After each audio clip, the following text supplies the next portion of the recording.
যে কাজ পারো না তুমি,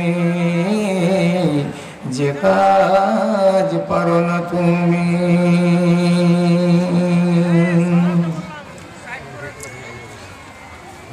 শ্রদ্ধেয় সভাপতি সাহেব,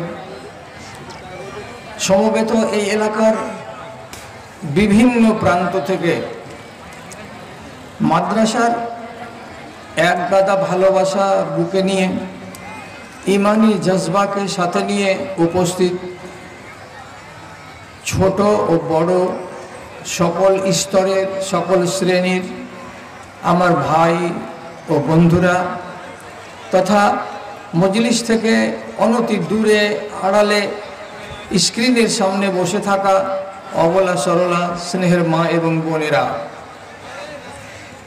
আমি আল্লাহর শুকরিয়া আদায় করছি এই মর্মে যে আমি আমার যৌবনকাল থেকে আরম্ভ করে ভাটির কাল পর্যন্ত বছরে একবার করে এই প্রাঙ্গণে আসি এবং আপনারাও এই প্রতিষ্ঠানের ভালোবাসা, এটা যেন নারীর টান, ঠিক সেই ভালোবাসাকে জাগ্রত করার উদ্দেশ্যে নিজের নিজের বাড়ি থেকে আপনারাও এখানে ছুটে আসেন।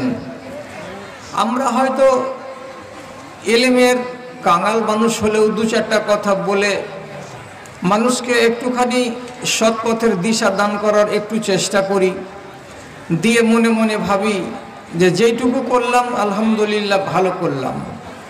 এবং আপনারা এদিক ওদিক থেকে এসে কিছু ওলামায়ে দ্বীনের মুখ থেকে কোরআন এবং হাদিসের বায়ান শুনে নিজেদের ঈমানকে মেজে ঘষে ছিলে চেঁচে একটু অন্ততপক্ষে তাকে তেজ করে নেওয়ার বা তাতে শান চড়িয়ে নেওয়ার একটা সুন্দর সুযোগ পান, এটা আপনাদের অজুহাত। অতএব আমরা উভয় পক্ষ রব্বুল আলামিনের বারগাহে একটুখানি নামাক হালালি করি, শুকরগুজারি করি। তিনি নামাক হালালদেরকে খুব ভালোবাসেন, তাই মোহাব্বতের সাথে যদি একবার বলে নিতাম আলহামদুলিল্লাহ। তারপরে তার প্রেরিত রাসূল আখেরি নবী রহমাতুল্লিল আলামিন জনাবে মুহাম্মদুর রাসূলুল্লাহ সাল্লাল্লাহু আলাইহি ওয়াসাল্লামের উপর শত সহস্র দরুদ ও সালাম নাজিল হোক। আল্লাহুম্মা সাল্লি আলাইহি আল্লাহুম্মা বারিক আলাইহি।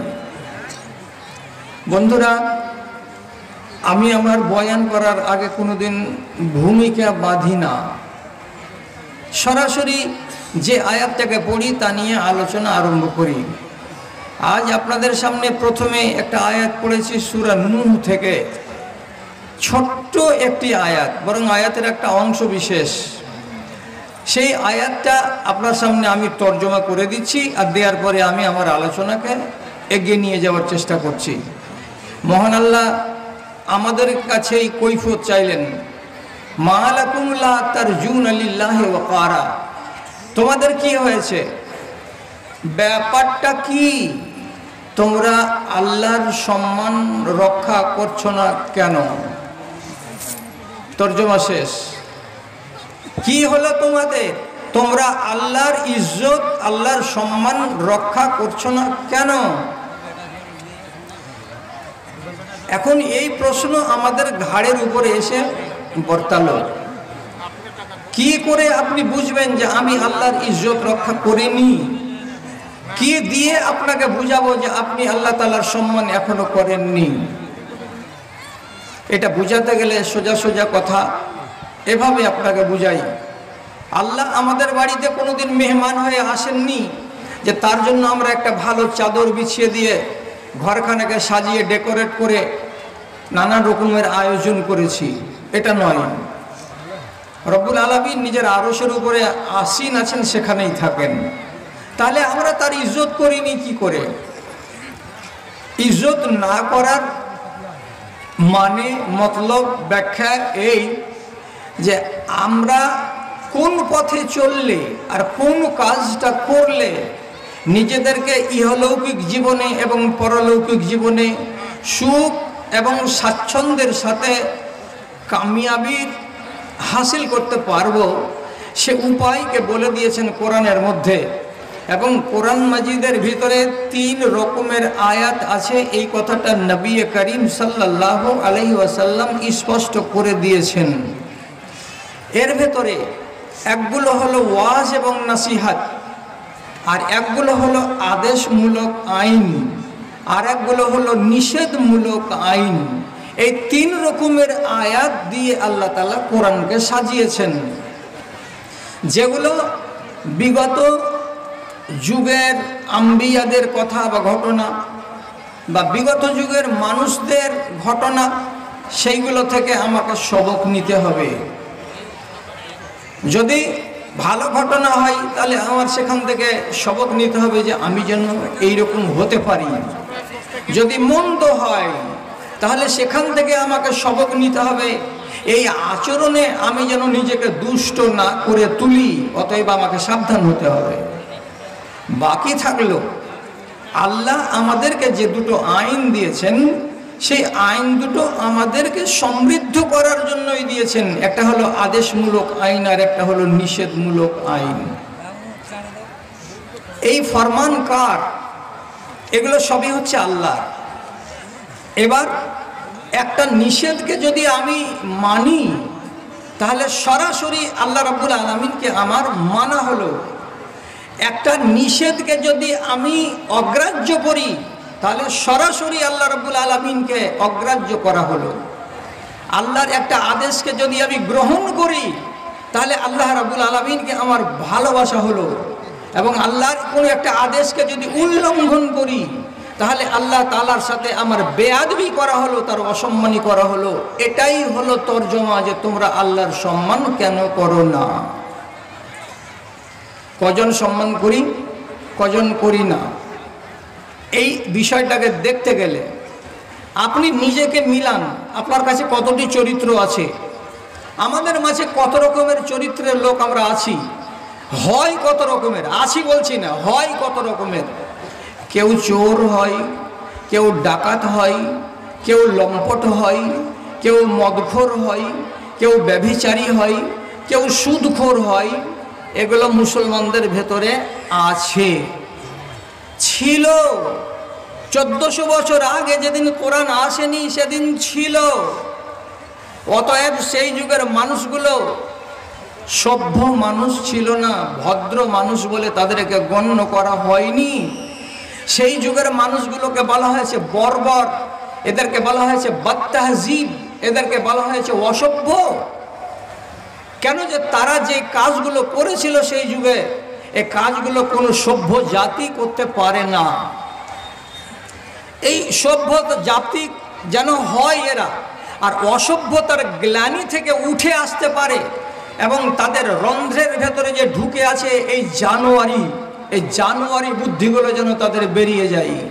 এই জন্য রব্বুল আলামিন এক এক করে বিধান নাজিল করলেন, আর একটা একটা করে বিধান দিয়ে মানুষের মনের গ্লানিগুলোকে দূর করতে আল্লাহ তাআলা এই পথ বাতলে দিলেন কোরআনের মাধ্যমে। মানুষ ধরতে শিখলো। এক একবারে আল্লাহ তাআলা এক একটা দুর্বলতাকে টার্গেট করলেন, আর করে করে কথা বলতে শুরু করলেন। এক একবারে এক একটা দুর্বলতা। আমি আপনাকে কোনটা দিয়ে বুঝাই? সে যুগে কি এইরকম মানুষ ছিল না? ছিল।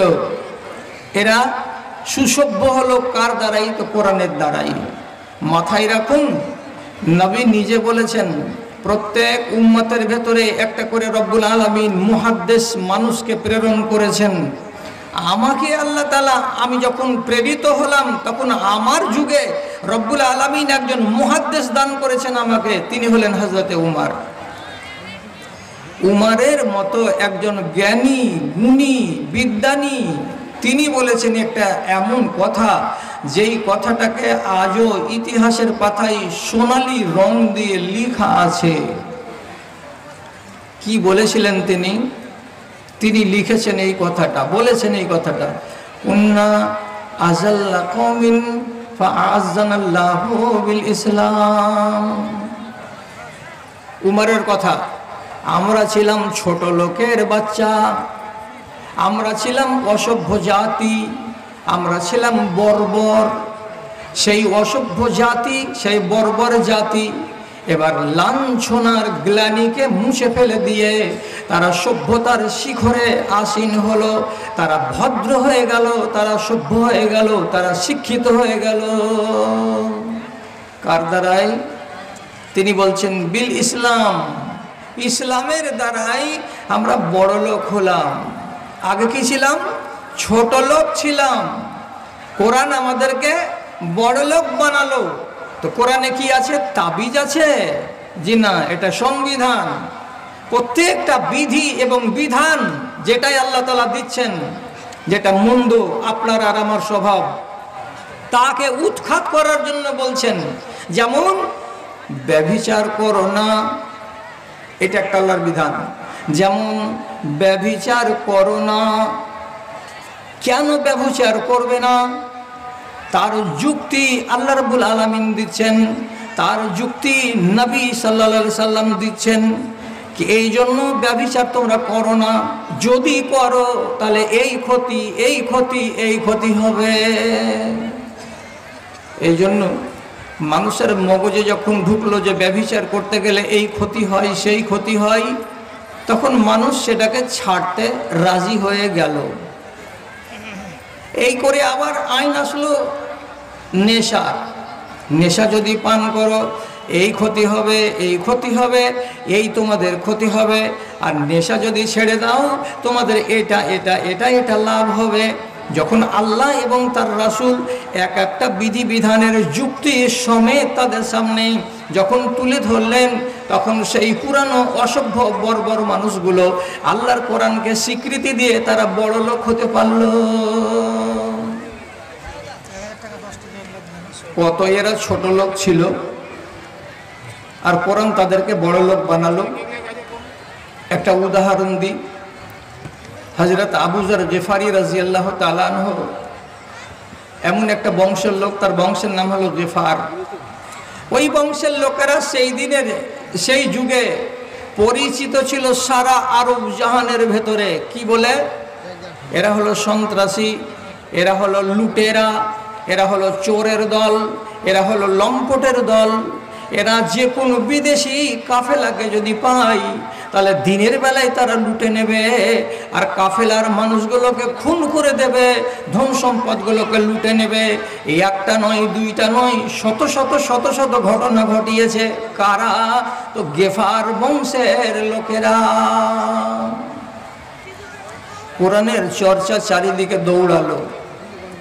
যখন এক এক করে কোরআনের আলোচনা মানুষের কর্ণকুহুরে পৌঁছালো, তখন একটা একটা করে মানুষ ওদের বোধ বুদ্ধিতে যখন কথাগুলো এলো, তখন ওইখান থেকে দৌড়ে আসছে মদিনার মাটিতে, দৌড়ে আসছে মক্কার মাটিতে, এসে ইসলাম কবুল করে নিজের জীবনটাকে গ্লানিমুক্ত করবে এবং একটা ভদ্র ইনসান হবে বলে প্রস্তাব পেশ করছে। কার সামনে? তো নবী মুহাম্মদ সাল্লাল্লাহু আলাইহি ওয়াসাল্লামের সামনে। মদিনার মসজিদে এসে বসে আছে কে? তো আবু যর গিফারি। রাসূল বলছেন এই লোকটার বাড়ি কোথায়? তোমার নাম কি? তো বলছে আমার নাম আবু যর। মিন আইনা, কোথায় বাড়ি? বলছে মিন গিফার, আমার বাড়ি হচ্ছে গেফার বংশে। রসুল ব্যঙ্গ করে হাসলেন আবু যরের দিকে দেখে। ব্যঙ্গ করে হাসি আপনারাও হাসতে জানেন। রসুল একটু ঠোঁটটাকে নড়িয়ে একটু হালকা করে দাঁতটাকে খুলে হেসে বলছেন, ও ওই গেফার বংশের লোক তোমরা। এর মানে কি? এর ভেতরে এক গাদা কথা লুকিয়ে আছে। তোমার বংশের লোক হলো চোর, তোমার বংশের লোক হলো লম্পট, তোমার বংশের লোক হলো ডাকু, তোমার বংশের লোকেরা হলো ছিনতাইকারী, রাহাজানিকারী। সেই বংশের লোক তুমি মদিনার মসজিদে এসেছো কেন? কথাটা শুনে আবু যরের মনে কিন্তু ঘা লাগলো না।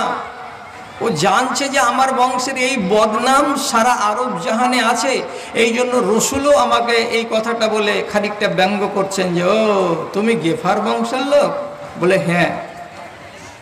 শেষ পর্যন্ত ওখানে ইসলাম কবুল করলো।